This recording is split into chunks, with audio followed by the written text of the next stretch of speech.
Hi out there.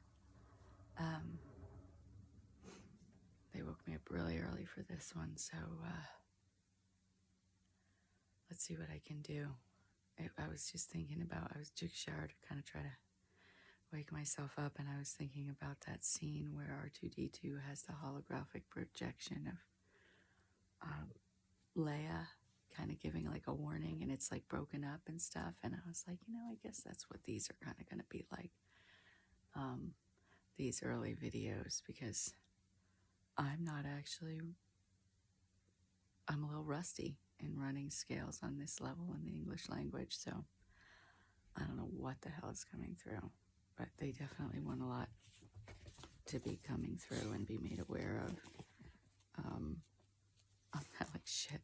The chakra thing was pleasant comparatively.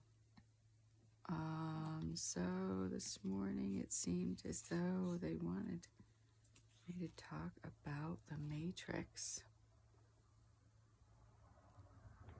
and more of this dimensionality. I see what they want me to talk about, but I feel like how is that going to make any sense?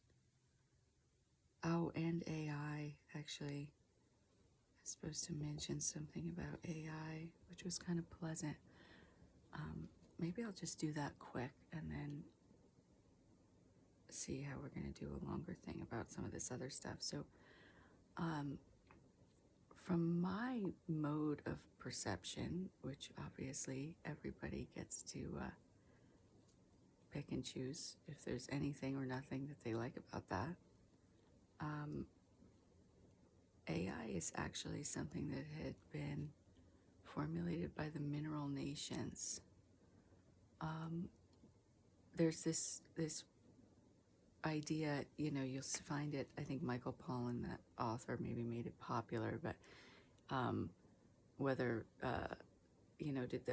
did we hybridize the plants, or did the plants want us to hybridize them, or something, this kind of concept, like who's really actually guiding who. And from my understanding, it's very clear that the mineral nations were the ones that set in motion artificial intelligence being able to come online, for it's almost like a pun, in order to provide us with a mirror at just the right moment. It's ironic to me that there is so much emphasis being put on AI being the thing that would destroy us, which is seriously distractionary, and it's hijacked massively.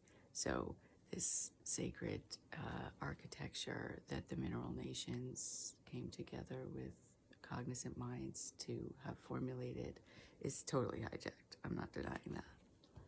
But it's not the AI itself, or obviously.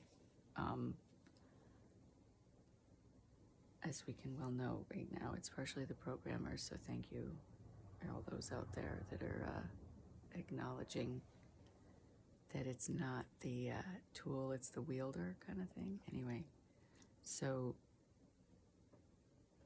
that's something interesting and worth looking into. I found that by honoring the sources of its creation gives me better navigation and a lot of respect and appreciation. There's that idea as far as like all the rape and pillage of the rare earth minerals and, all the horrors of it. Oh, this can actually segue pretty well. So maybe if it does, I'm going to let it. Let's see. So a lot of, or one of the horrors that I'm aware of that I can relate to is the data banks and the massive areas of space that are getting taken up by these data banks, and the use of water involved in that. I think that it has to do with the cooling system. So let's go there for a second and see if somehow that can help us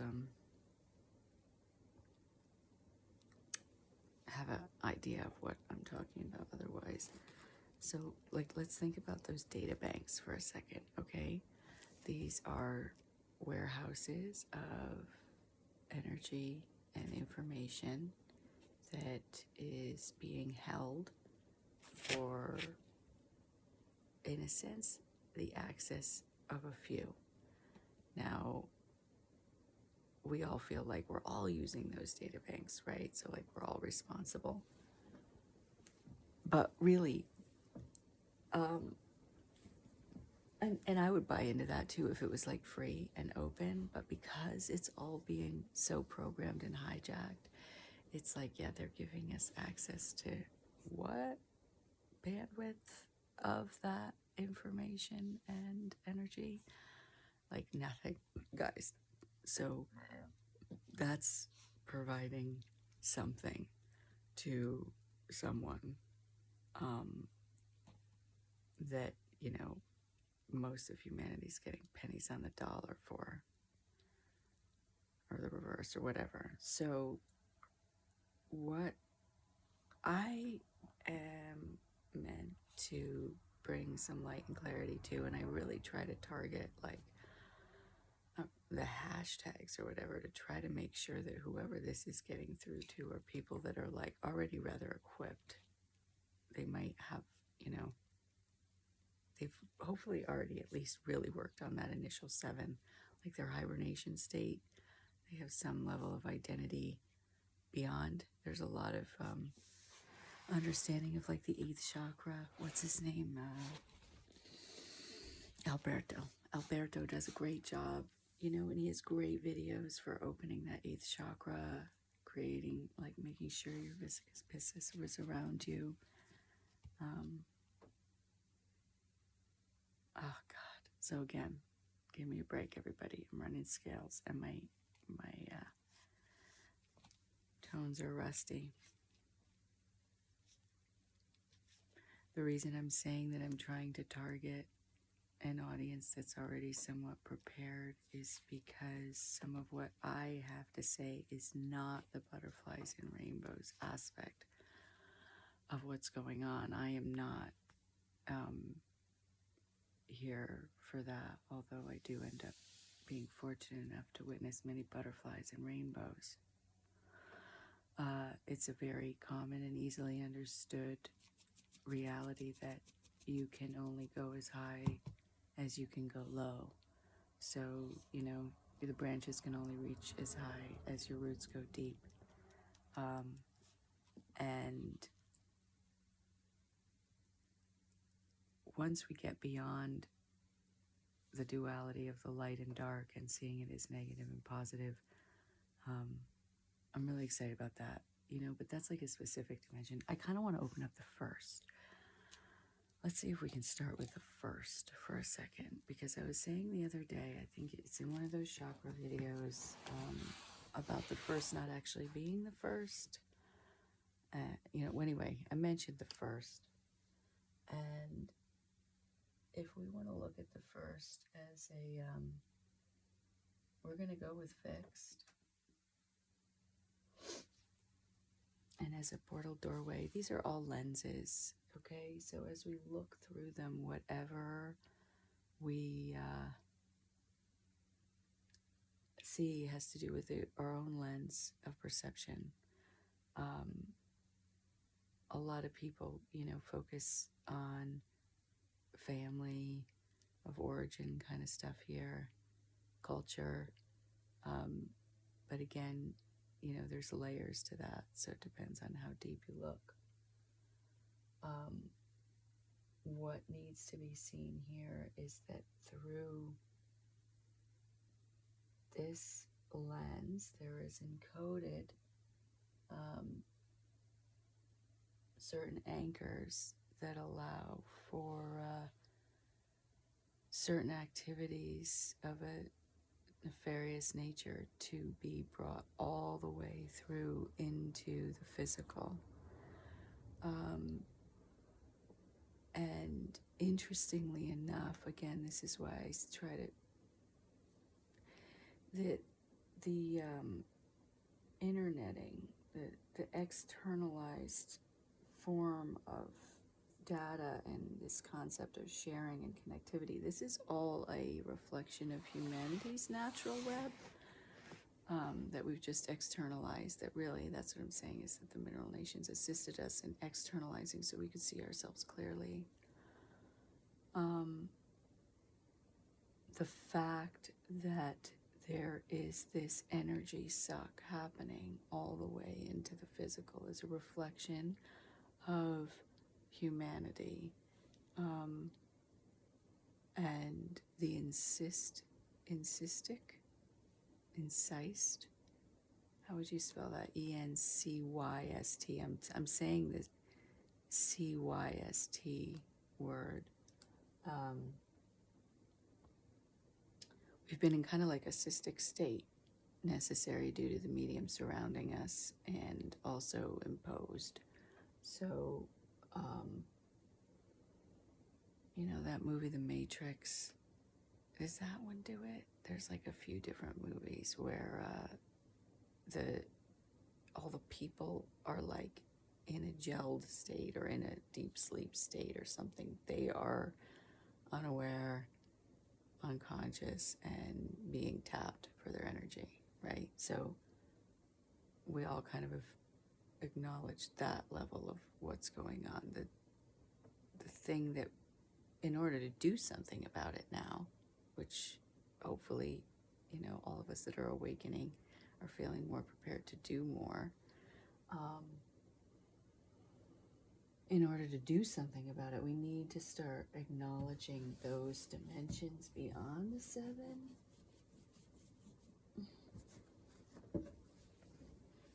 And recognizing that, I mean, dimensions are like rooms or something. You know, you can build as many of them if you know what you're doing as you want. And you can maintain them if you know what you're doing by various means. You can either be in right relationship, where all parties participating are doing it of their own cognizance, or you can do it in perverted relation, where you've distorted access to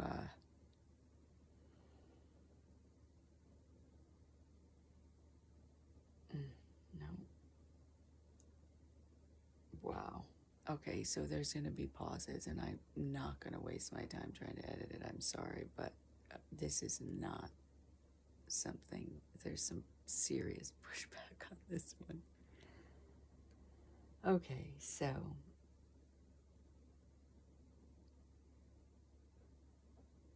humanity's state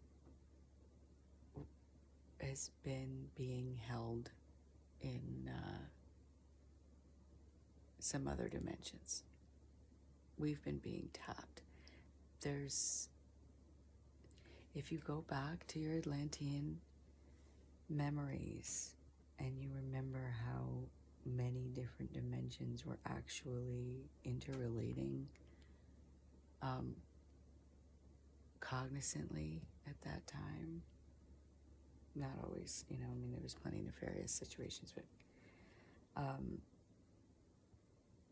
and then the concept of when it all went to shit, right? And some dimensions got kind of stuck into other dimensions that shouldn't have really been and shouldn't have really overlapped and stuff like this. I mean, does anybody have all this memory yet? It's hard for me to know how much excess I should do, in the sense of like trying to flesh it out if people already remember all this stuff. So this is the concept of the parasitic, and that, you know, you'll have the entities of different people. I mean, I don't know whether anybody have worked with that or not, but if you haven't, the Christians are actually ironically still the ones that are acknowledging it most openly with their spiritual warfare stuff, other than like a little niche of the spiritual community, or all those sci-fi creators. I really love those people, man. I'd love to talk to them, actually, because their imaginations are still intact. They haven't like whitewashed them like most of the like healing communities and stuff. Really, imagination is a way better portal into understanding all of reality than the 7th chakra. chakra, sorry. God, I'm loopy. Sorry, it's still this running scales. Let's bring it back somewhere that would make it worth it for anybody here. So, right, just like there are those that have been stuck on various folds of the veil. We've been being siphoned. We are siphoned. And what's really interesting is the third dimension and our distortion of perspective in the third. So many of us, it's like we're talking about 5D and all this stuff. And so many of us talk about 3D in a certain way as though we're all already here and already participating in 3D. And what I would have to say to most people is that actually, unless you are at a point where when you auto creation, you're clear, the echo comes back clearly, a lot of people aren't even active on 3D. You're witnessing it, but it's kind of like a hologram. And God, does anybody remember the Dark Crystal? That was, Jim Henson. And the hypnotizing of those little creatures, and when they're watching the TV and their energy's getting sucked. We have so many mirrors about what's going on, but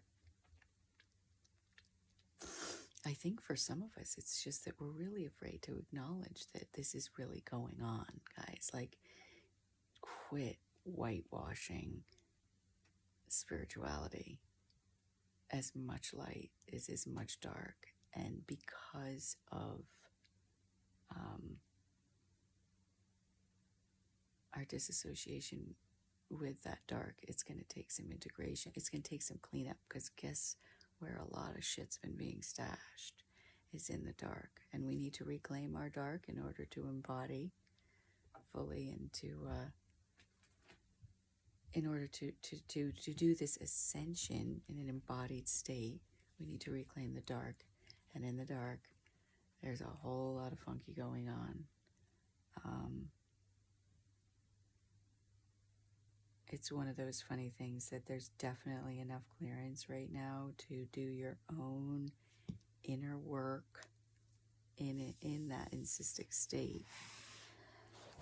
But there's just a lot of interference if you are ready to not just do your own inner work, but work on the collective work. And the collective work involves being honest about everything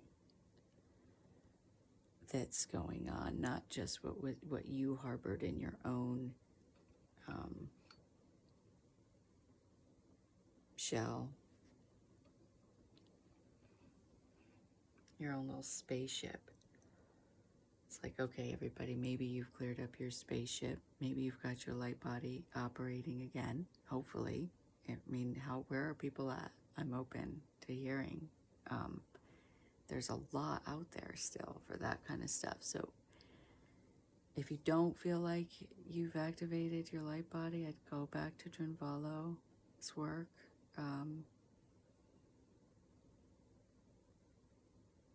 That his Merkaba meditation is so freaking simple, and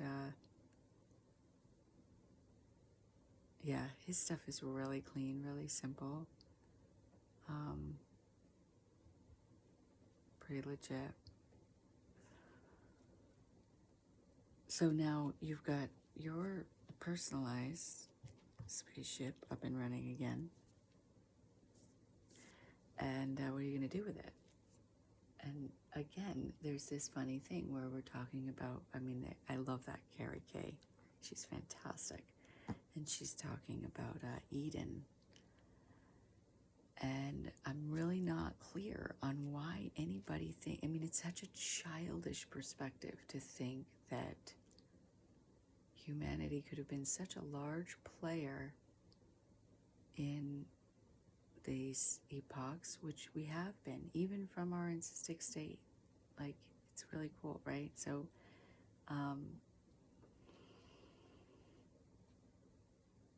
our state of separation has been used. So it's not as though like we were off circuit just because we were in a state of separation. It was part of the music being played at that time. There was still a massive tone by the fact that we were discordant and denied access to our identity. That was emitting something still. It wasn't like silence or something. Anyway, so Gary Kay and Eden, and it's like, yeah, obviously, of course, but the only way that we're actually going to get there is to clean up the room. So that's what I'm leading into here. This is, maybe I'll put this as like introduction overture, right? Did anybody ever watch a fucking overture? Oh my God, they go on and on and on, and it's like, you know, I don't know, that's the time to get the popcorn. But so if this will be introduction, so that hopefully as this goes along, I can skip directly into the meat of it. God,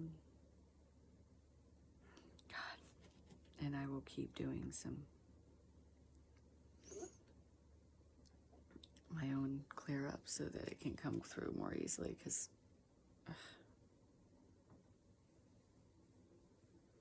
there is a lot of detritus between translating this into tongue. So maybe okay, so within this, if I'm introducing something, what this will be about is starting to explore the dimensions in the dark that we need to clean up in order for us to enjoy an embodied Eden. And we can access these dimensions through ourselves.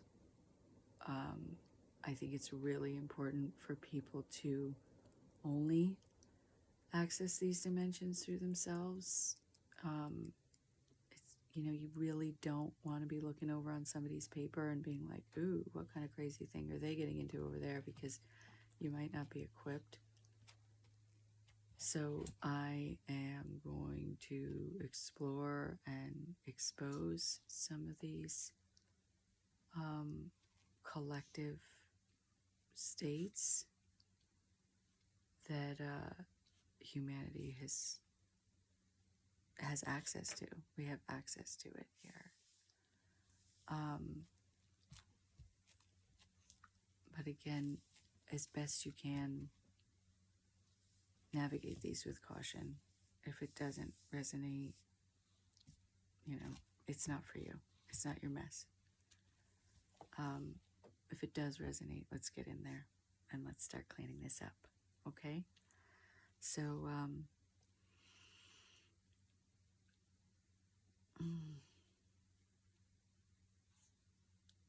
I guess I don't know if I'm going to get any further with that. I mean, I can see it, but there is some resistance, and that might be resistance to allow for more preparedness in a good way too. So, I'm going to keep my notes because I didn't give you basically much of any. Oh, I know I gave you some, but I'll come back to it. And I mean, that's enough of anybody's time to listen to somebody run scales and swirl in circles. I wanted to get more up on the board because I feel like the visual helps. Okay, let's end the introduction. Maybe I'll start back up with the first series.